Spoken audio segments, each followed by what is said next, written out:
Hello and welcome to All 24 Nightly News, coming to you live from Algiers. I'm your host, Kirin Zachary, and up next are the top stories. Suicide attack in Ankara leaves 2 police injured, and Turkish President Recep Tayyip Erdogan vows to crush terror once and for all.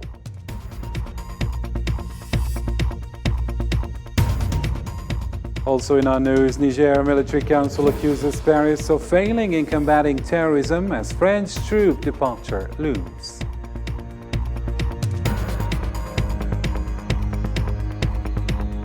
Also ahead, Russia warns of World War III as EU and USA pledge support and commits to Ukraine.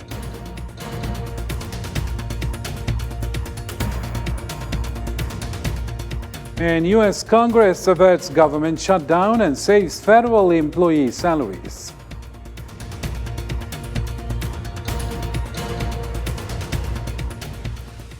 Hello again, and thank you for joining our program. First off in our news, 2 policemen were injured in a terrorist attack near the Turkish Ministry of Interior in Ankara on Sunday. Turkish Interior Minister stated that the bomb attack resulted 1 terrorist being killed in the explosion, while the other one was neutralized. The attack was later claimed by the PKK militant group. Zahra Frajani reports. 2 terrorists detonated the bomb on Sunday in front of Turkish government buildings in the capital Ankara, a first incident in years. The assault left both terrorists dead and 2 police officers wounded. The Turkish government later on gave details on how the operation unfolded, confirming that the attackers drove up to the Interior Ministry's main entrance and set off the explosion in the area that is home to ministerial buildings and parliament. As soon as they got out of the vehicle, they were met with resistance with firearms. During this time, one of the terrorists, who had a suicide bomb contraption, blew himself up. The other was shot in the head and neutralized before he found a chance to blow himself up. During a speech at the opening of a new parliamentary session on Sunday, Turkish President Recep Tayyip Erdogan called the morning attacks the latest attempt to inflict terror on Turks, describing it a failed attempt to threaten citizens' peace and security. We will continue our struggle with determination until the last terrorist is eliminated domestically and abroad. We will not allow the terrorist organization to direct politics and prevent our country's blessed march. The attack this morning where 2 villains were neutralized as a result of the timely intervention of our security units is the final flutters of terrorism. The vile people who took aim at the peace and security of our citizens did not reach their goal, and they never will. Kurdistan Workers' Party's militant group claimed responsibility for the incident, saying a group called the Immortals Battalion had carried out the suicide attack planned to coincide with the opening of parliament. This is not the first time the PKK claims responsibility for such terrorist attacks. In fact, this incident follows a similar one in 2016, when a spat of deadly attacks gripped the country, justifying why Turkey, USA and the EU designated the PKK a terrorist organization. And in the same context, Algeria strongly condemns this terrorist attack in Ankara. The Algerian presidency reaffirms its full solidarity with Turkey in the face of this treacherous act of terrorism and calls for ongoing regional and international cooperation to combat terrorism in all its forms and end destabilizing activities. Related to Algerian news still, Algerian President Abdelmadjid Tebboune chaired a cabinet meeting on Sunday during which he issued several instructions. First, he ordered support for farmers affected by drought by providing them with free fertilizers and seeds. He also called for a comprehensive review and follow-up of all decisions made at the Council of Ministers level, emphasizing the importance of implementing all decisions.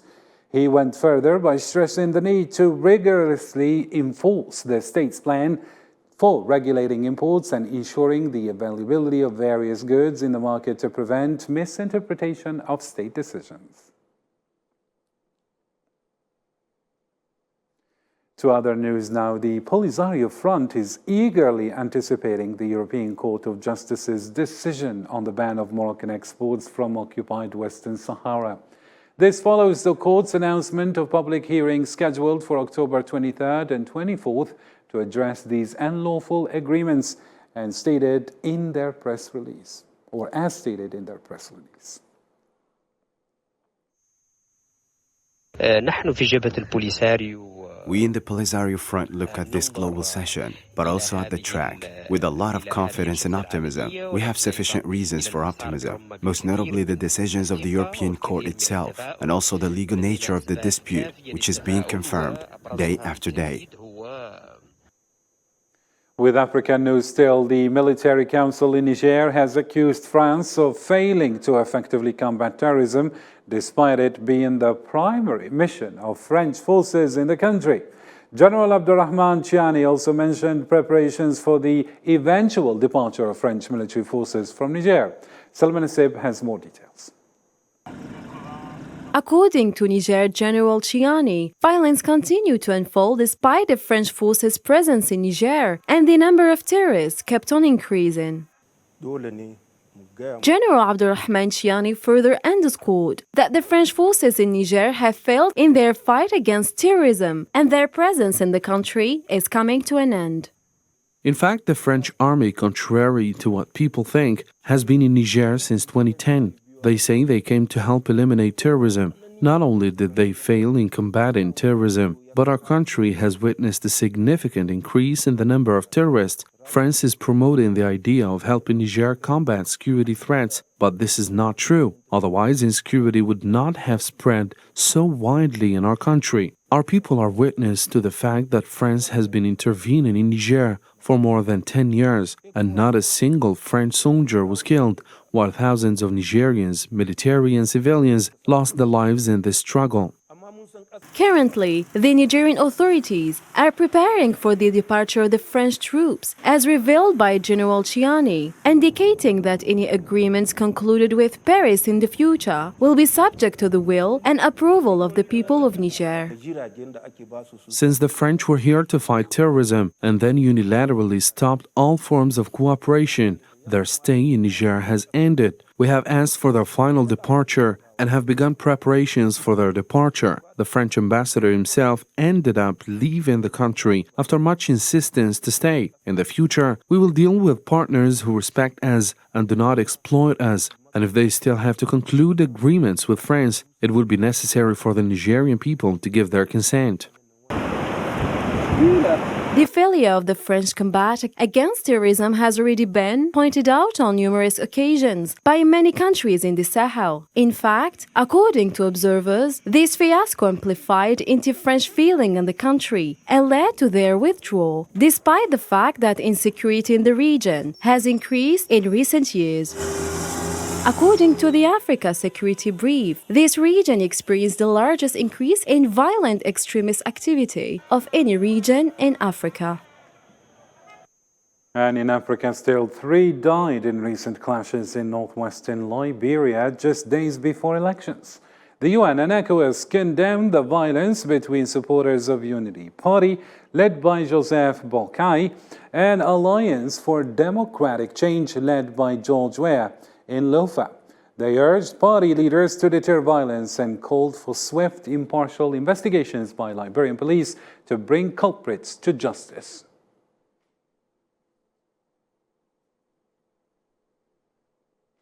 The head of the Sovereignty Council in Sudan, Abdel Fattah al-Burhan, said that the armed forces are continuing to end the war peacefully or through war, accusing the Rapid Support Forces of stabbing the Sudanese people in the back. This came in a speech he delivered to officers and soldiers from the Artillery Corps in the city of Atbara, River Nile State. In turn, the Rapid Support Forces announced progress on several axes in Kordofan State. We are confident of victory in the battle of dignity thanks to the people's support. This army is the army of the fatherland, and there is no side or party that has power over it. We will continue to fight until the end of these mercenaries, to end treason and end this rebellion peacefully or through war. The violations committed by these groups clearly show that they are not Sudanese. This behavior is not contrary to the values and customs of our people in Kordofan, Darfur, and other regions of our country. And elsewhere in the Middle East, Iraqi Interior Minister Abdul Amir al-Shamari has announced the removal of local officials and administrative actions in Nineveh Governorate, northern Iraq. This decision comes in response to charges of negligence and failure to fulfill job responsibilities following a tragic fire at a wedding party that claimed the lives of 107 people. It has been decided to sack the municipal director of Hamdaniya, Rami Khodrboules Musa, due to his proven negligence, dereliction of duty, and failure to carry out his job responsibilities, and to refer his case to the competent court in order to take the necessary legal action against him in accordance with the law.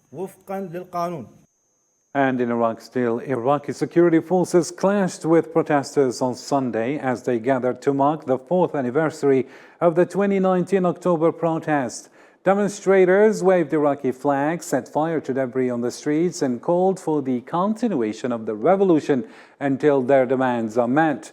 The 2019 protest initially erupted against then Prime Minister Abdul Mahdi's government, with protesters demanding a complete overhaul of a political system they viewed as deeply corrupt and responsible for keeping the majority of Iraqis in poverty.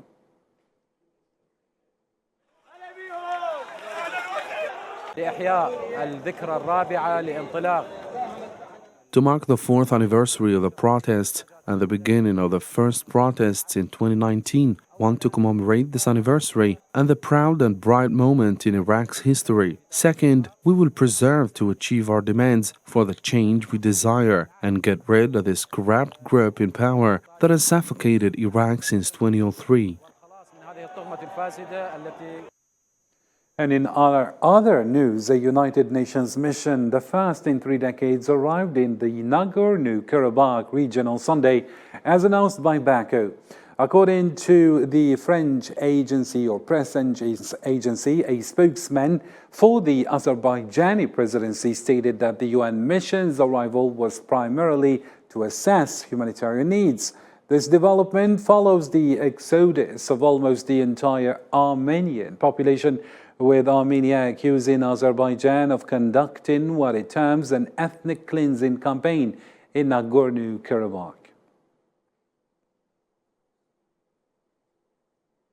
On the 6th anniversary of Catalonia's illegal independence referendum, hundreds of Catalan separatists gathered for a demonstration demanding a referendum and amnesty for Catalan politicians and activists involved in that failed 2017 independence movement. The symbolic protest took place outside a former Barcelona prison. This event occurred as Spanish acting Prime Minister Pedro Sanchez sought the support of lawmakers in the national parliament after conservative leader Alberto Núñez Feijóo failed to secure enough votes on Friday.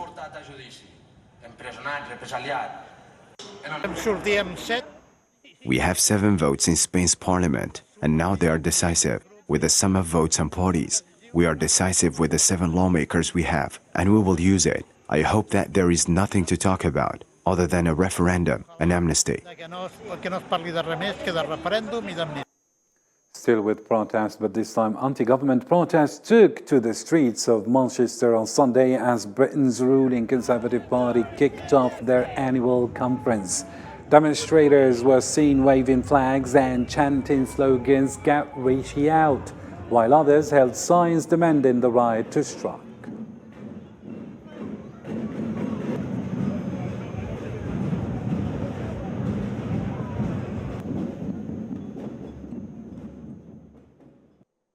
And in UK still, British Defence Minister Grant Shapps revealed a $4 billion deal on Sunday for the construction of attack submarines.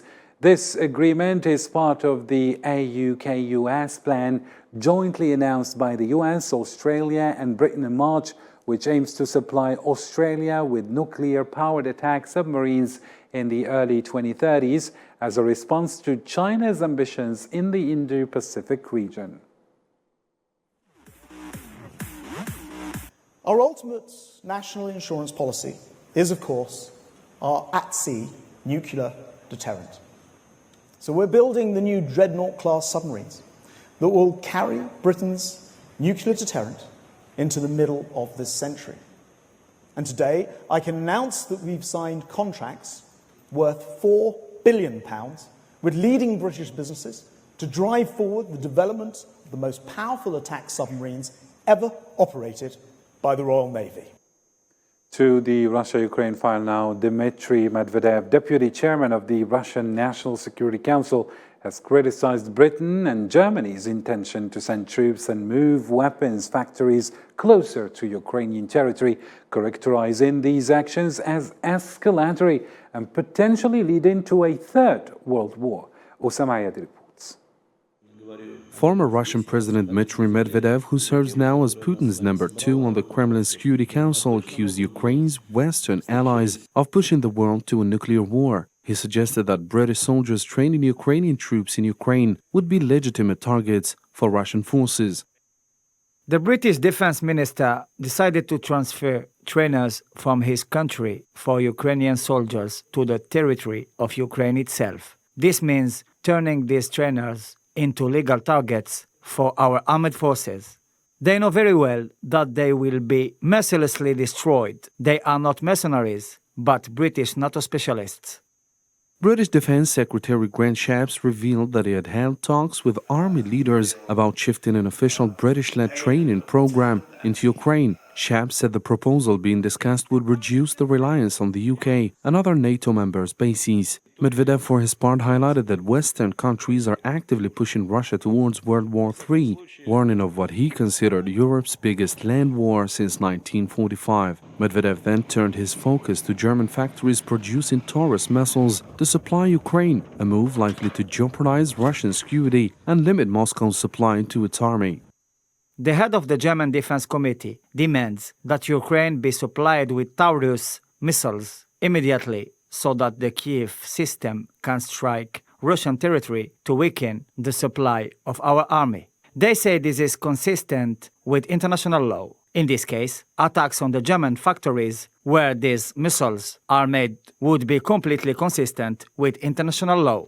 Medvedev's statements rapidly reached UK's Prime Minister Rishi Sunak, who clarified that his defense secretary's statements were meant to address future military cooperation between Britain and Ukraine. In fact, the UK delivered £2.3 billion in military aid to Ukraine in 2022, and the Prime Minister Rishi Sunak has pledged to do the same in 2023. It's also worth noting that Britain hosted the Ukraine Recovery Conference in partnership with Ukraine this summer, raising more than £49 billion towards Ukraine's reconstruction.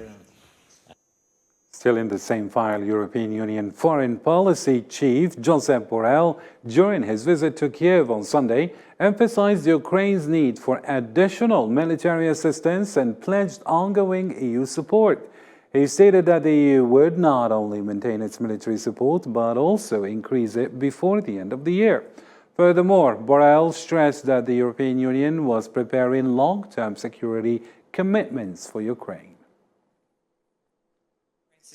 Please do not forget. But it shows that our support to Ukraine not only continues, but increases, or at least by the time being, the proposition on the table shows that we want to continue in increasing it. And I hope member states will decide it together with the financial perspective before the end of the year. So let's see what's happening in the US, but from our side, we will continue supporting and increasing our support. Similarly, President Joe Biden assured on Sunday that the United States will continue supporting Ukraine despite the exclusion of aid in an agreement to prevent a government shutdown. He stated from the White House that America's allies and the Ukrainian people can rely on Washington's support.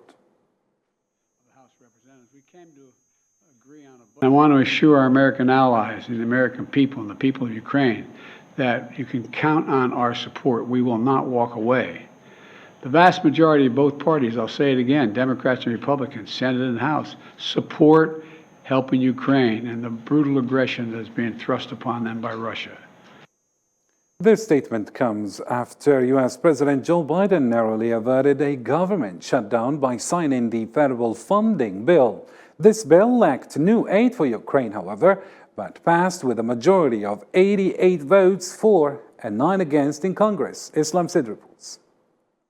There will be no government shutdown. That's what Senate Majority Leader Chuck Schumer said, reassuring the Americans over the matter. The U.S. Congress finally passed the funding bill with a Democratic majority support, putting an end to all gloomy speculations, at least for now. It's been a day full of twists and turns, but the American people can breathe a sigh of relief. There will be no government shutdown. The stopgap funding bill was sent to President Joe Biden, who signed it into law to keep the government open for a period of 45 days, providing more time to negotiate the detailed legislation that sets funding for federal programs. Backing down from an earlier demand by party hardliners for a partisan bill, McCarthy made a statement justifying the temporary measure so as to continue working on a resolution to avert the shutdown. Just moments ago on the House floor, we passed by overwhelming numbers the ability to keep government open for the next 6 weeks.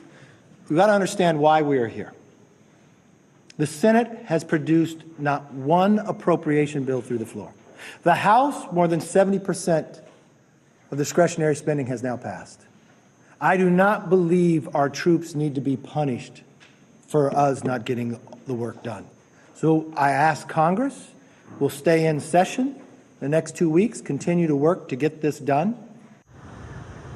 Government shutdown, which might have been the 22nd since 1976, could have suspended federal workers' pay. Countless programs and services that many Americans depend on from coast to coast could have faced possible interruptions or complete shutdown as well.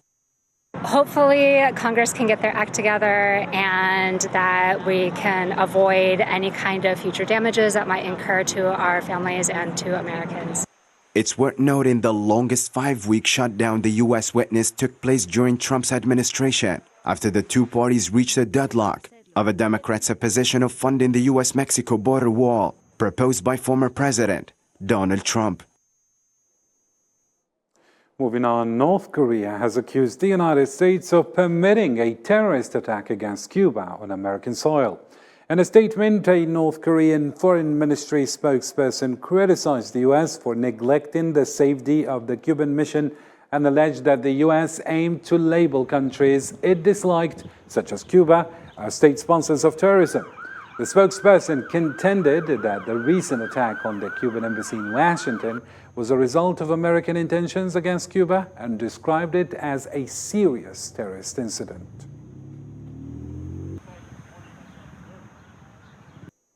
And finally in our news, USM Algiers was able to secure its qualification to the group stage on Sunday evening in the second leg of the preliminary round as they tied 0-0 against FUS Rabat at Mehloud Goudi Stadium, benefiting from their 1-1 draw in the first leg.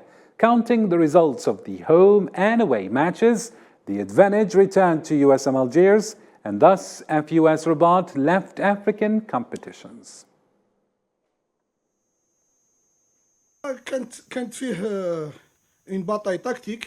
There was a tactical battle. It was a good team. They made us tired. But we deserved this qualification because it was not easy to reach that. The players did what has to be done to reach the group stage because that was their objective. That's the end of our news program. For more updates, you can always check our social media channels. Thank you for watching and join us again tomorrow for more news. Goodbye.